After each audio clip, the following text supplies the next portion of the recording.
guys, this is Perchinktu's 10 rules to finding your soulmate in the 21st century. So if you're thinking, are you looking for true love in the 21st century? Does it exist? If you're a hopeless romantic, maybe you're like, maybe I should just go join the convent by now. So we're just going to help you out with a few things we had in mind. Because as it turns out, there is true love in the 21st century. You don't have to rely on the instant gratification and cryptic texts, but you can find true love.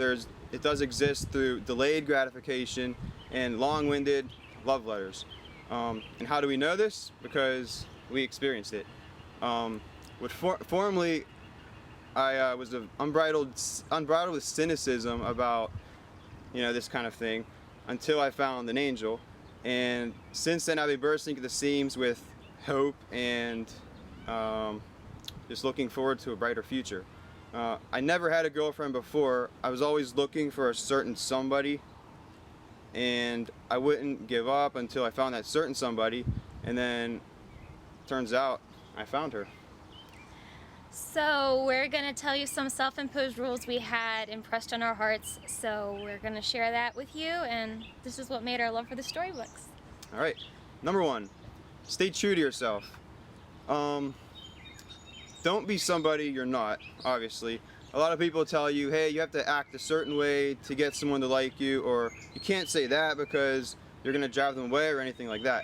But listen, if you are looking for somebody that's going to love you for you, then act like yourself and do what you are inclined to do, whether or not other people tell you that's right or not. They'll say you can't do that, you can't say that, but I say why not? Because things that I've said only one person would get, and I'm all the happier for it. Number 2, don't compromise your convictions and stay chaste. Don't give in to something like have your requirements, like demand for them to be met, and just know what you want and be patient. Like, it takes patience, but your choices will be rewarded and your patience will be rewarded. Rolling in with that, number 3, declare what you want. For me, I even had a list of certain things that I looked for in a woman. Write this list out, tell people about it, say it out loud, scream it, pray on it, put it out there in the universe, just get it out there, because some people may direct you to this kind of person you're looking for, or God will just drop her into your arms. And so just make known what you want and let it be known. So moving into number 4, after that one, is never settle for less. You have this certain thing that you're looking for, don't accept anything less than that one thing. Because the way I see it is, if you do that, you're throwing off the balance of the entire world, because there's that one person that's right for you, and by you settling for somebody else, then they have to settle for somebody else because their true love is now with somebody else. So never settle. You'd be robbing them of their right to their soulmate, and then it's a domino effect that goes on and on and on. So never settle for less. The next one, number 5, is act. Wayne Gretzky said something to the effect of 100% of the shots never taken don't go in. So how are you supposed to connect with your soulmate if you never take the awkward step to do so? In our case, it began as a digital smile, and then there was a message and another message, and then only a couple of days later I drove hours to meet her. And that day that I decided to drive hours to meet her, I was told, what are you doing, Travis? That's not how the game works. You have to do this and this. They don't want that. You looks like this. But that's not who I was, and if she was who I thought she was, she would be in the same page, and she was, and here we are. Alright, and going into number 6, for the guys, go to her door, and just go to her door. Don't sit out there and text or honk or just wait for her to come out. Like, seriously, our generation should learn how to ring the doorbell, just because it's lame if you don't. Really, it isn't. You're not even putting some effort into walking up to her door to, for whatever reason. Like, what, are you scared of her parents? Well, that's a problem. So just go to her door and just show some chivalry, because it really is in debt. If you have somebody to respect, your chivalry should just be there, Make an effort to open her door. Not, of course she can open it herself, but it's sweet, it's the thought, just do it, you know, for her. She'll appreciate it. And going into 7, don't text, you know, like with that, what I mean is don't go 24/7 texting, because it just makes everything so cheap. And it just seems like you're not, I don't know, it seems like you're not waiting for anything, and you're not really anticipating much, because it's like, you know, right back, it's like this, you know, you could be, pretty much you could get bored. Okay, yeah, if you love somebody, you might not get bored, but it just seems cheap, and I hope you know what I mean. I know what I feel, and I have a hard time explaining it, but... For me, like when I'd be working, I would wait all day to read what Angelica wrote me, so...